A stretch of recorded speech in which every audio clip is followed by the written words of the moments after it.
3 సార్లు వచ్చిందా? 2 సార్లు 3 సార్లు వచ్చి ఉంటాడు. కానీ నా నియోజకవర్గానికి ఎన్నిసార్లు వచ్చిందో తెలుసా? 30 సార్లు వచ్చి ఉంటాడు.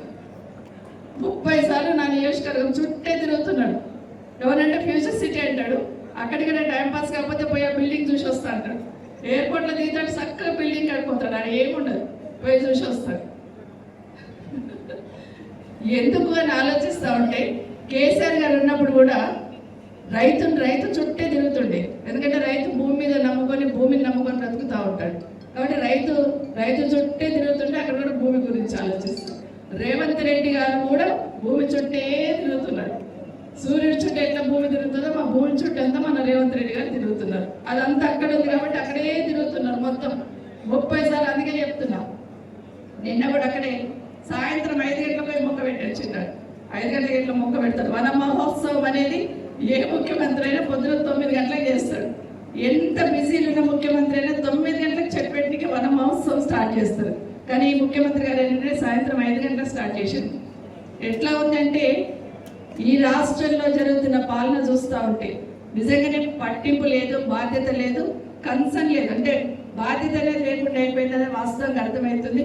కేసీఆర్ గారి ముఖ్యమంత్రిగా ఎట్లా పనిచేస్తున్నారు, రేవంత్ రెడ్డి గారు ఎట్లా చేస్తున్నారు, 2.5 సంవత్సరాలు అర్థమైపోయింది మనందరికీ. ఒక తమ్ముడు మాట్లాడుతూ మా సర్పంచ్లకు నిధులు ఇస్తలేరని చెప్పారు. వాస్తవమే. కానీ ఇక్కడైతే కొడంగల్కి వచ్చి మీ ముఖ్యమంత్రి ఏం చెప్పారు?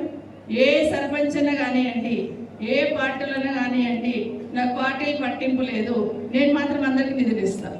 పేరుకు నిధులు ఇచ్చి కాంగ్రెస్ పార్టీలో ముందు పెట్టి పనిచేస్తుందని చెప్తా ఉన్నారు. నాకు తెలిసి పని కూడా ఏమైతే లేదు, ఒట్టిగా కాంగ్రెస్ పార్టీ కార్యకర్తలు యాక్షన్ చేస్తున్నట్టున్నారు. ఎక్కడ నిధులు వస్తలేవు, ఆ వచ్చిన ఇళ్ళ కూడా డబ్బులు వస్తలేవు. ఇది వాస్తవం. కాబట్టి మనం అందరం కూడా బాగా ఆలోచించి, కేసీఆర్ గారు ఉన్న 10 ఏళ్ళు నెలకొక స్కీమ్ చెప్తుండ్రి.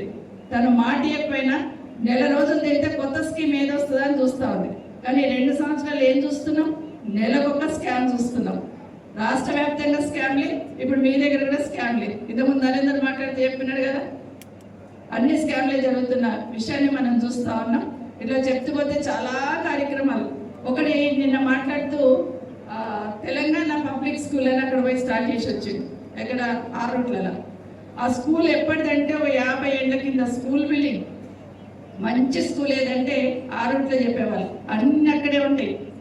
ఆ పాత స్కూల్ అంతా కలిపి అన్ని బిల్డింగ్లో కలిపి కేసీఆర్ గారు ఉన్నప్పుడు మన ఊరు మన బడిలో అన్ని డెవలప్ చేసినాం. వాటికే మళ్ళీ సున్నమేసి